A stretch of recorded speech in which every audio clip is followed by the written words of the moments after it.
అందరికీ నమస్కారం. మన ఆశ్రమంలో మన అవ్వాతాతలు మధ్యాహ్నం భోంచేసిన తర్వాత ఏం చేస్తారో మీ ముందుకు తీసుకురావాలని చెప్పి నేను ఇప్పుడైతే చిన్న వీడియో అయితే తీశాను.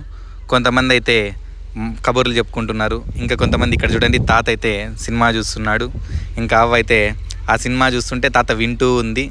ఇంకా కొంతమంది అయితే ఇక్కడ సారమ్మవ ఆదెం పెద్దమ్మ వీళ్ళు కబుర్లు చెప్పుకుంటూ ఉన్నారు. ఇదైతే నేను వాళ్ళకి తెలియకుండా వీడియో అయితే తీశాను చూడండి ఇక్కడ మీరు. అలాగే ఇంకా కొంతమంది చూడండి ఇక్కడ వీళ్ళు పడుకున్నారు, నిద్రపోతున్నారు తినిన తర్వాత. ఇంకా కొంతమంది అయితే పాటలు వింటున్నారు చూడండి.